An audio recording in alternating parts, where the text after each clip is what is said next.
I have long said that being a parent is one of the most difficult jobs anyone can ever have. Right up there with being a teacher, being a doctor or a nurse, and being a spouse or a partner. Those are all extremely challenging responsibilities. And when it comes to being a partner or spouse and being a parent, there is no clear explanation of how to do it right. You can find any number of sources that conflict with each other within one culture on these topics.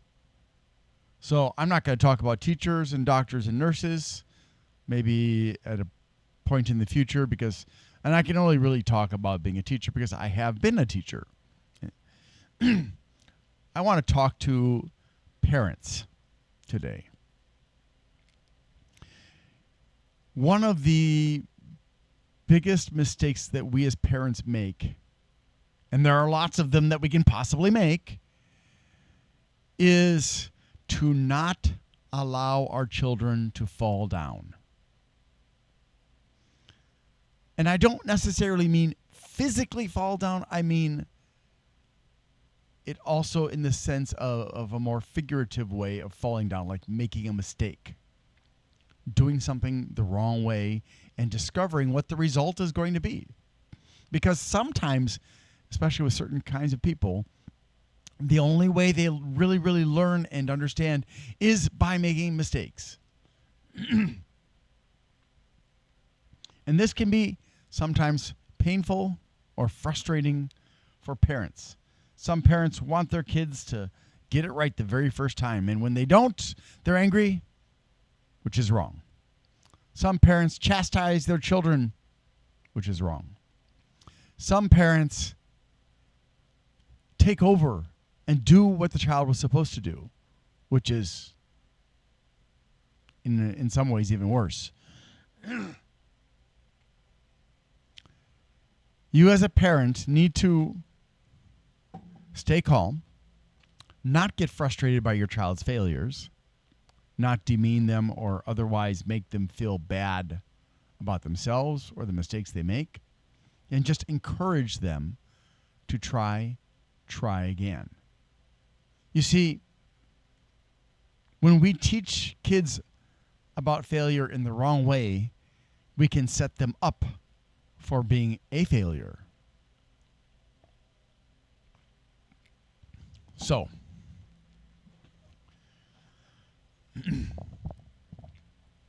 if you don't allow your child to experience adversity, then your child will not know how to handle adversity as they grow up.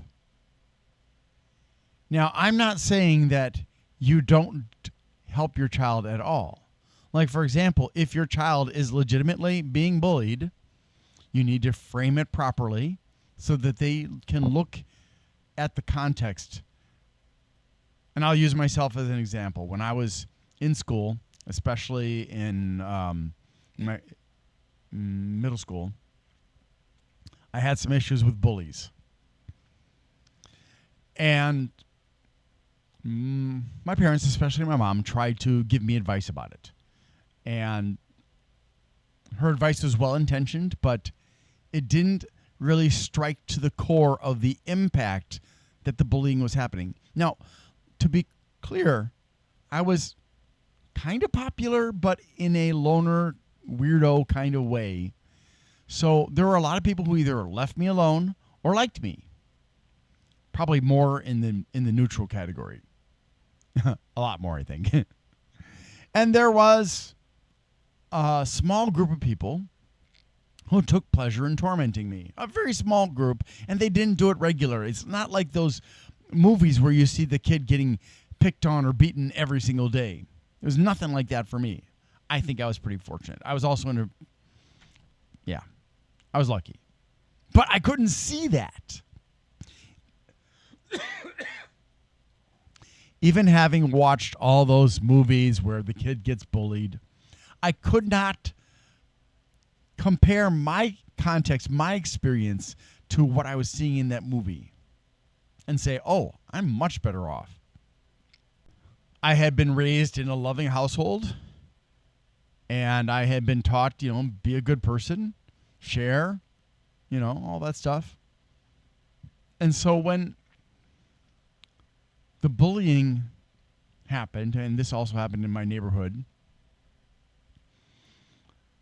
I was not prepared for it, and all the help that I got from my parents did not actually help.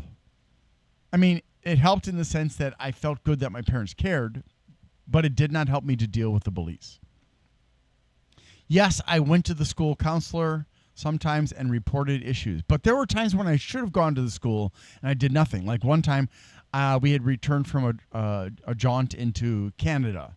We lived in Wisconsin, so that wasn't a big deal. And I took a Canadian dollar to school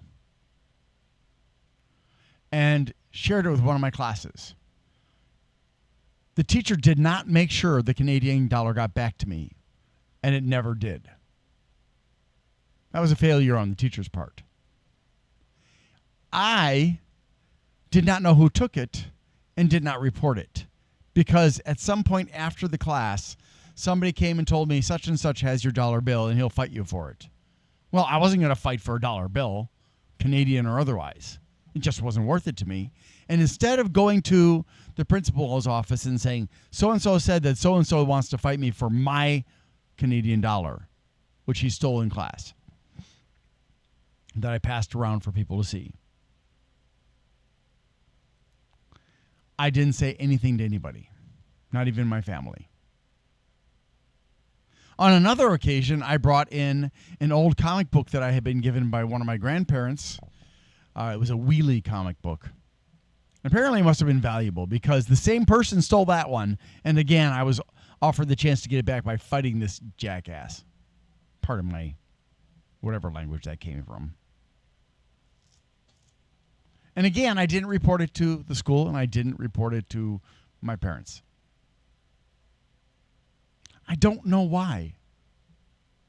I to this day, I have not figured out why it is that I didn't report it to anybody. And I've always thought about that ever since then. It still lingers in my memories. Lots of other things have disappeared from my memory. But things like that don't go away so easily. Like one time when one of the kids who slightly bullied me, he sucker punched me right in the solar plexus. And then he said, "Oh, I'm sorry," because he could see I was having trouble breathing, which is what happens when you get sucker punched. And then when he could see that I was getting angry, he said, you better not or I'm going to hit you again. So, he turned it right around again, just turned it back into a state of a situation of fear. And we were alone in like the auditorium or something like that. I don't even know why we were in there. I don't even remember why he punched me. Certainly I hadn't done anything to him. I think his name was Dane. Was he a Great Dane? No. But even the kids that were the most verbally abusive toward me and the few that were physically abusive toward me, it was not a regular thing. And sometimes I reported, sometimes I didn't. I do know that it created a lot of stress for me in middle school. I had a lot of problems with my stress goes into my left shoulder. It goes into my stomach. And in my stomach, it creates constipation. And right behind that is diarrhea.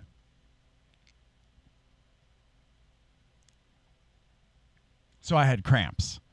Pretty strong ones, too. And it was very hard to get that stuff out because that hard chunk of constipated poop was in front, blocking the progression of everything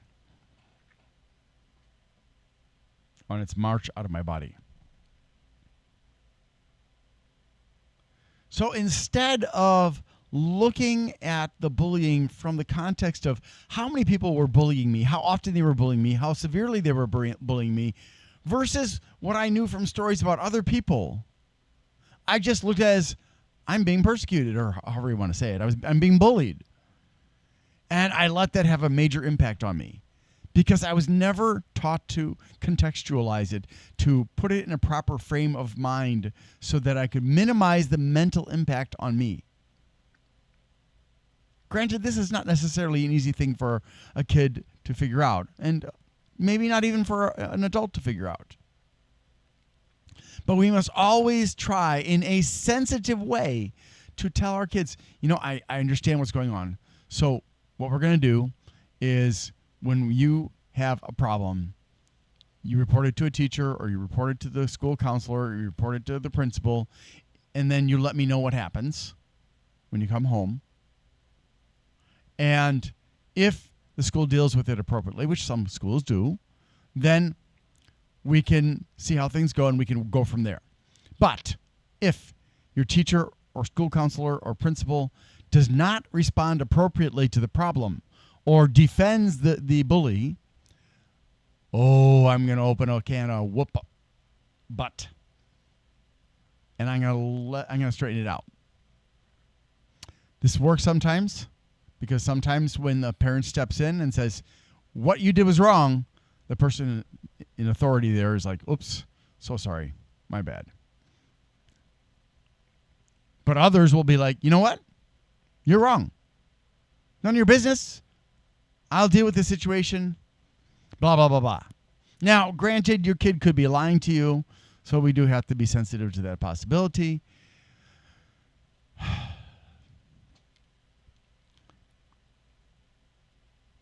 And you have to be ready for the possibility that your child is deceiving you. Some kids just are manipulative, and they like to lie because it gets them out of trouble. It keeps them from having to do things they don't want to do, and so on. So yeah, getting back to the topic here, now that my example is done, almost.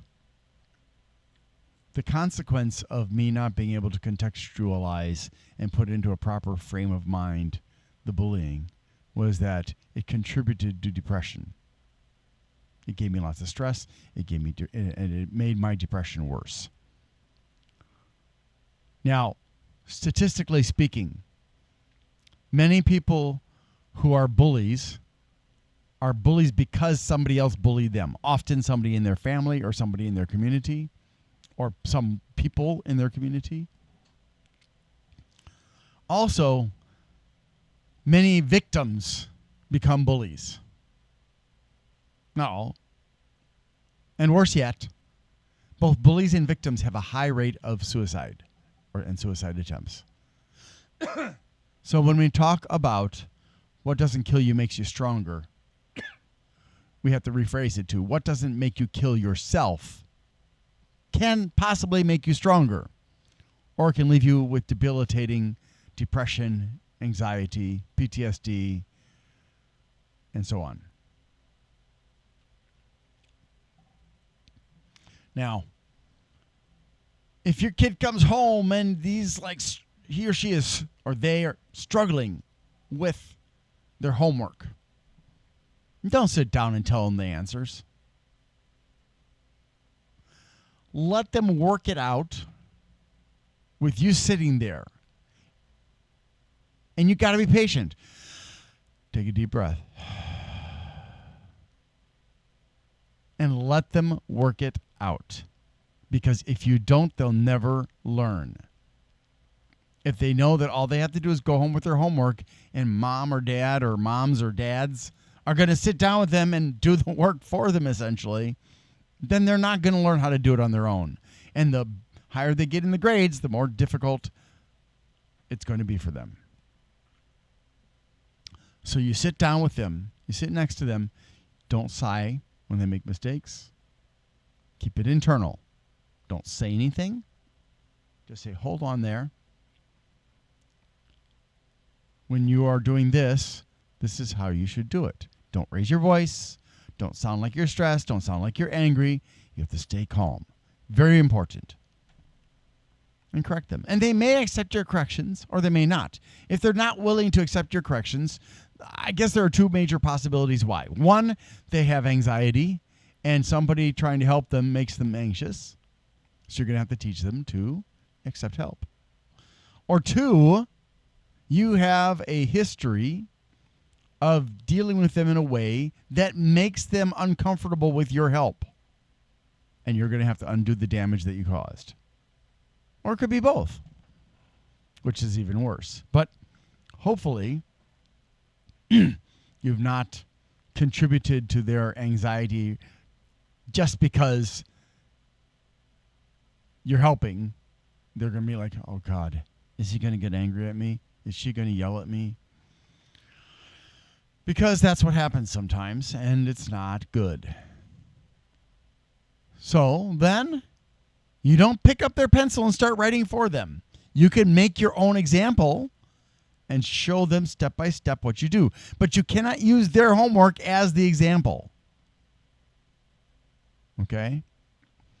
So they say, okay, now try again. And they try again. And you watch and you say, okay, that worked. That was good. Or, oh, hold on there. You should do this.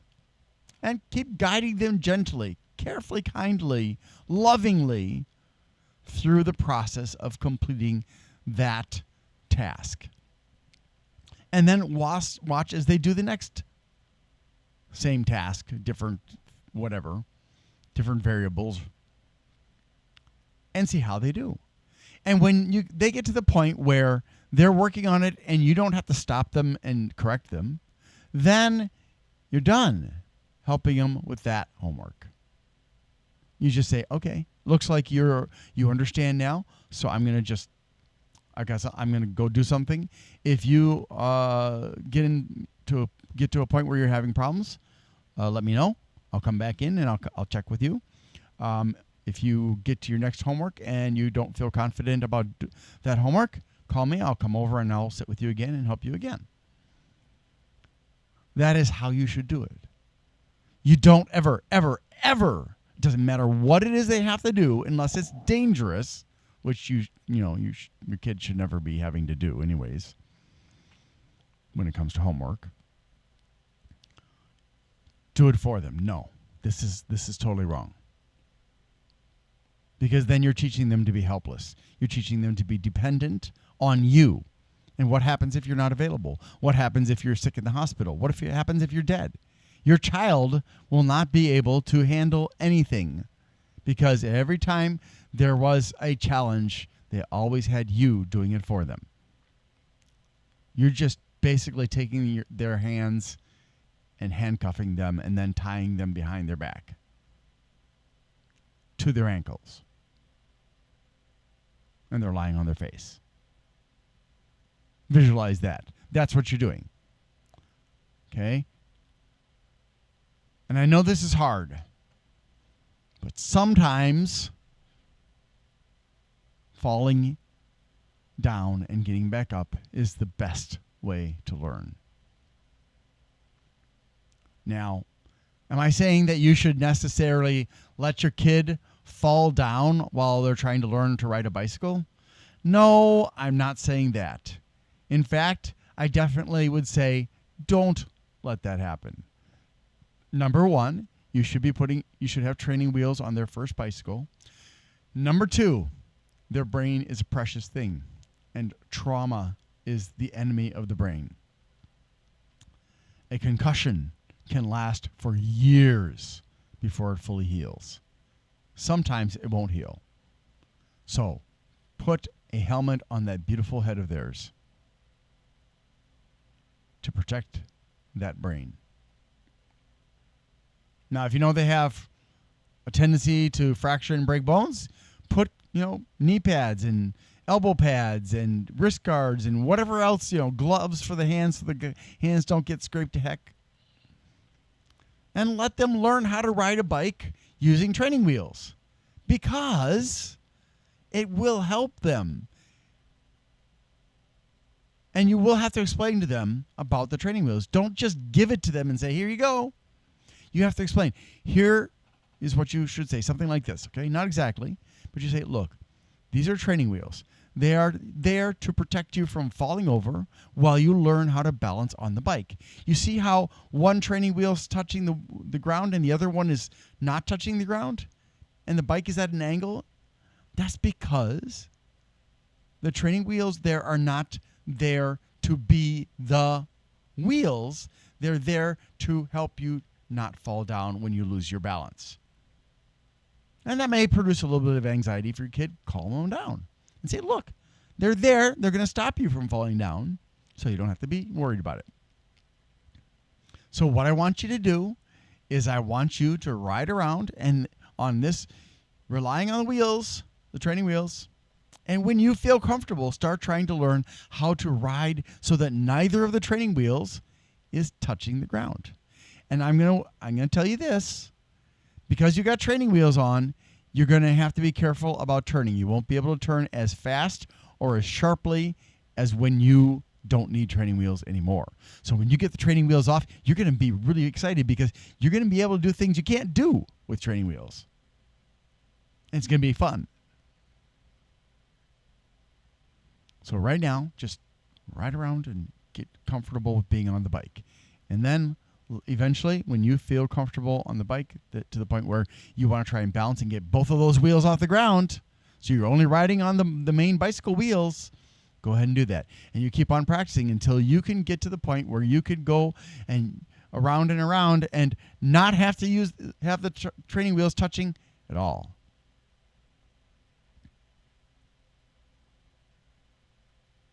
My dad was a science teacher. And one year, I needed to do a model of an atom. Now, I love my dad, don't get me wrong.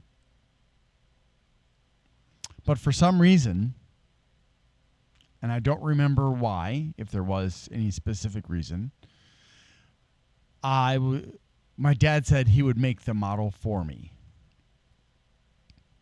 And it was beautiful.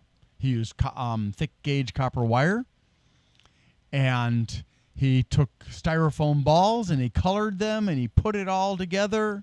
It looked great. And I took it to school and the teacher hung it up in the classroom, but I didn't feel good about it because it wasn't mine. I hadn't learned anything. On another occasion, we had the science fair every year, and I did a science fair project involving the telephone. So I was going to, with my dad, make a telephone, a basic one. So my dad had this old wooden cigar box, and he had some speakers and some wire and stuff. And we were supposed to do it together, but for reasons I don't remember, my dad built the whole thing by himself. So then when I won the blue ribbon for the science fair, it wasn't really mine. It was my dad's. And when the judges were asking me about it, I really didn't understand, and I couldn't answer the questions.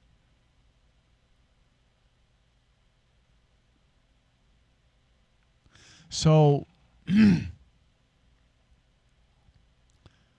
these attempts by my parents, where they, instead of guiding me, took over for me, caused me to lose confidence in myself and to not earn things that I could have earned if they had done it right. You know, and it's kind of ironic. You think a teacher should know better. Yeah, a teacher should know better. My dad should have known better. I have no explanation. Unfortunately,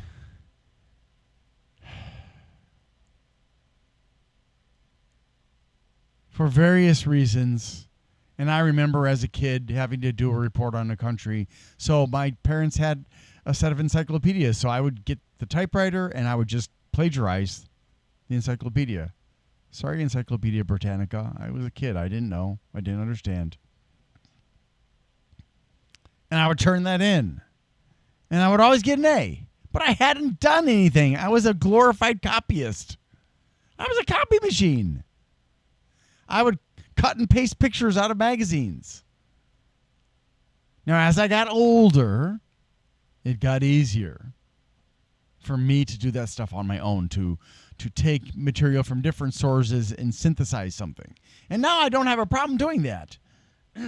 I have done presentations that I have presented information to audiences of hundreds of people, having synthesized information from various sources. But the journey to get to that point was long and arduous. It was a pain in the butt. When I was an adult and I had to live on my own and I had to learn to do things, it was like starting over again, because neither my school nor my parents had properly prepared me for life on my own. There was a lot I had to learn to do, and sometimes it was very stressful.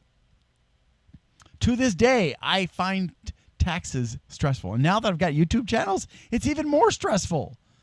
It takes me days to figure out my taxes. Well, this is the first year that I've had to do that, but good golly, that was so stressful. I had to force myself to keep going and keep going and keep going. Now, forcing yourself through something stressful can be very important, because it teaches you it's not as bad as you think it is. But you have to remember that next year, or however many years down the road, when you have to do it again. And if you don't remember that, you're going to be just as stressed as the previous time. But part of the problem had been that sometimes my parents took over for me, or made it so easy for me that I really wasn't doing anything.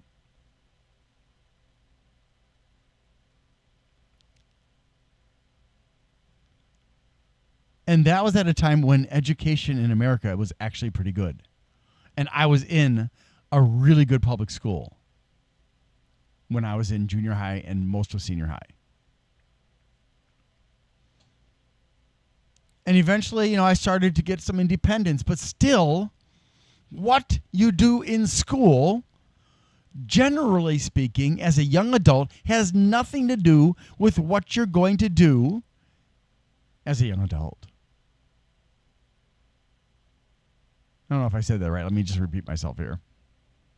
What you learn in school, in high school especially, yes, oftentimes has no connection to what you will do after you get out of high school. The most relevant things that I learned in school that I applied immediately after getting out of high school was from grade school. Basic math and science and English. That's what I used most of the time.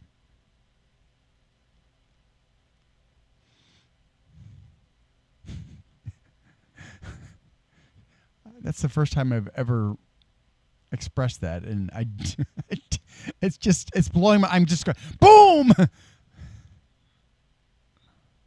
And now, looking at what my kids have been taught and what they haven't been taught, and how they're being mollycoddled, and you didn't turn it in today, you didn't turn it in a month ago, you didn't turn it in 2 months ago. Don't worry, you still have another month to go.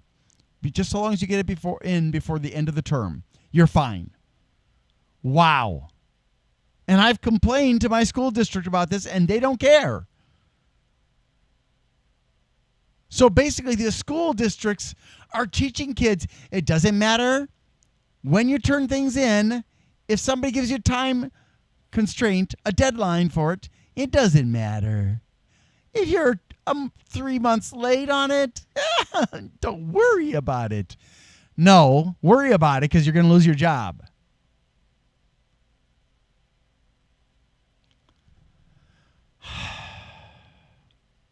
So now the schools are mollycoddling and doing the same thing that I'm telling you as parents not to do.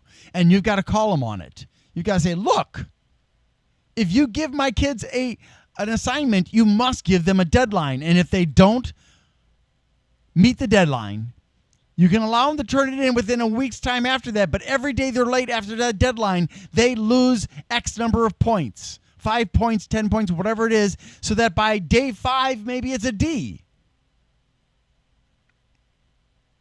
Don't cut the school slack on this. It is totally unacceptable that schools are behaving this way because they are preparing their kids, their students, to fail. And yes, Milford, that includes you.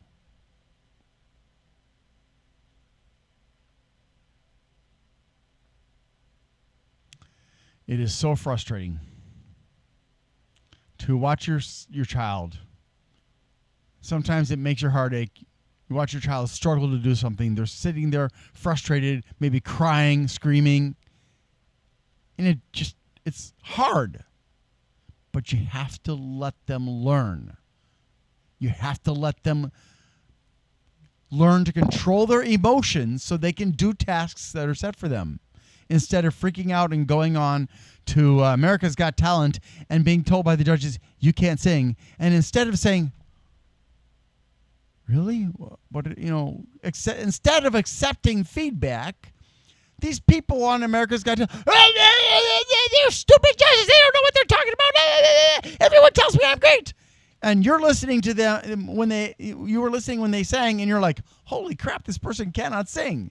Now, it could be that they're just too nervous, but it could be that they can't sing legitimately.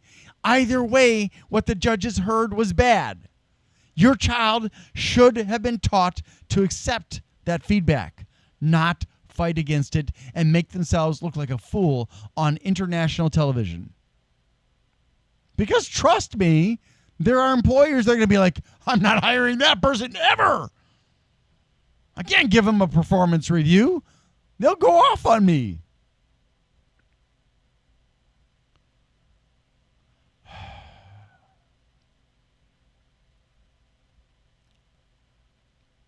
The fact that educators, for the most part, do not teach analytical and skills and critical thinking and troubleshooting and problem solving is an entirely different video. You must allow your child to fall down and get back up as many times as necessary. You can be a guide, you can give them examples, but you must let them earn their grades. You must let them struggle. Struggle builds character unless it is a long-term stress or abusive situation. And that doesn't build character so much as it destroys character or turns that person into something ugly, abusive. So parents, I know it's hard. Some of you are authoritarians and you turn your back on your kid and you say, figure it out yourself. You're not doing a good job, parent. Your child does not need an authoritarian figure when it comes to the struggle of doing homework. They need a guide. And the mollycoddling parents, same story. You are preparing your child for failure. You are, by doing everything for them, teaching them to be dependent on you for life, which means that they will never be independent adults until they figure out that you screwed them over. I was able to get past it, but some people don't ever get past it. Doesn't matter whether you're rich or poor or somewhere in the middle. The same rules apply. Now, is everybody the same and needs the same level of support? No. Some kids will be like, okay, I got it. You can go away now. And other kids will be like, oh, where are you going? I'm not done yet. Please stay here. And you'll have to, give them some extra time so they calm down to the point where they can say, okay, I'm done now. I don't need your help anymore. You can go now. And yeah, I know it's fun to be wanted and needed by your kids. It's nice. It makes you feel good. But darn it, parents, you have to find the middle ground with your kids. You can't teach them that the world is sunshine and puppy dogs and butterflies, because to a large degree, that is not the way the world operates. To a large degree, the world is a vicious place full of vicious people, because parents have done a bad job. And when you take somebody who's been taught that the world is fair and nice, and you put them into that world, they will be angry at you. Because they see, no, the world is not fair. The more money you have, the more power you have, the more you can abuse the system, you can abuse people, you can abuse the government, you can even abuse the world. I mean, all you got to do is look at the world's richest people. They are all abusive assholes. Without any exceptions.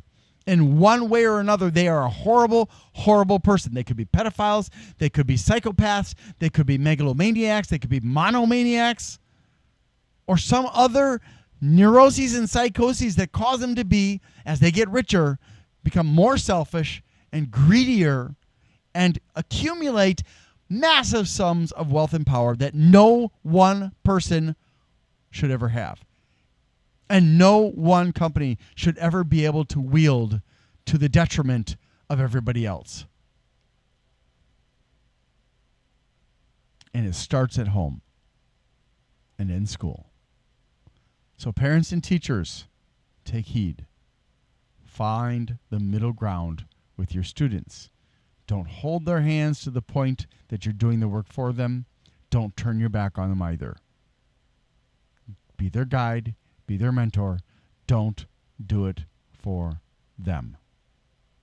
And make sure, please, make sure you teach them the things they know so they can be independent when they get out of the house. How to wash dishes, how to wash clothes, how to sweep, how to mop, how to balance their checkbook, how to make sure they don't spend more money than they've got.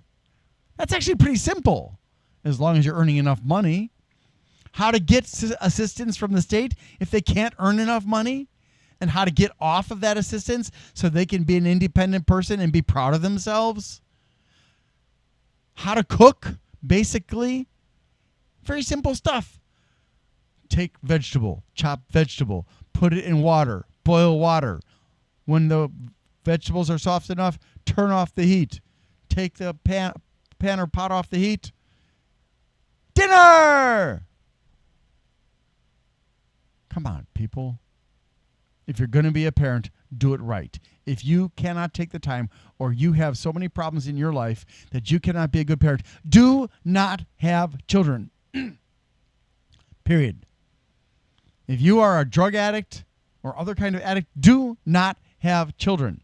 If you are abusive, do not have children. If you're a pedophile, do not have children. It's not that hard. You are only destroying what you bring into the world if you are in a bad space in your life. And that's not fair to the poor child, and it's not fair to the world.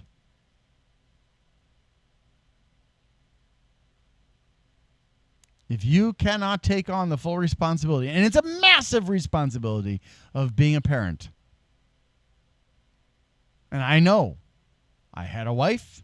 She died. I became a single parent. And because my wife died of cancer caused by HPV, and I don't know where the HPV might be on my body, I am never going to be involved in another relationship, most likely, because I am terrified of causing that kind of suffering to somebody else just because I have a virus inside of me somewhere that I can't even find. And there is no way to find it. So I am celibate and chaste for the rest of my life. And I made peace with that a long time ago. Basically, while my wife was dying, I made peace with the idea that, okay. And then after she died, I was like, I declared it. I declared it on Facebook within a week of my wife dying. I'm not going to date. I'm not going to have sex. I'm not going to get married. I suppose maybe if I marry an asexual, then we're safe, right?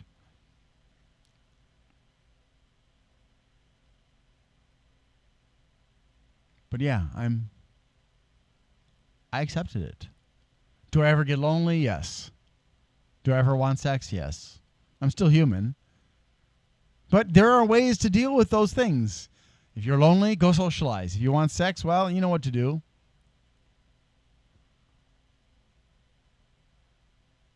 Oh, wait, for women, it's a little bit more like something like that, I suppose.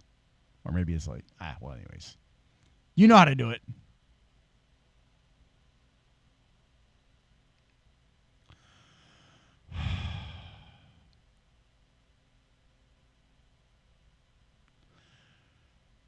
The good news is if you raise your kids right, they will love you, they will respect you, they will trust you. So easy to make mistakes, though. It's so easy to turn your child into a liar, because if you have trouble with anger like I do, your child will find it much easier to lie to you to avoid your anger and the consequences that come with their wrongdoing than to be honest.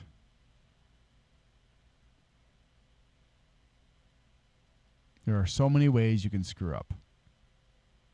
And there are so many books out there that don't agree with each other. Some books say, smack them on the butt with your hand. Others say, use a belt, use a stick. Others say, don't do it at all.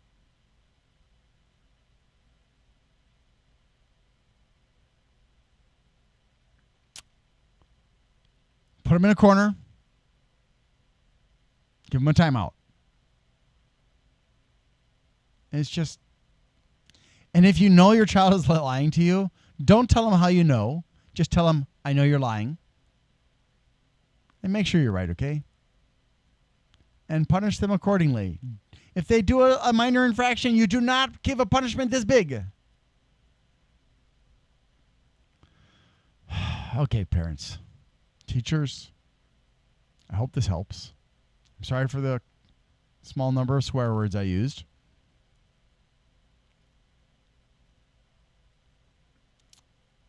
Thank you for watching, and I hope you have a great day.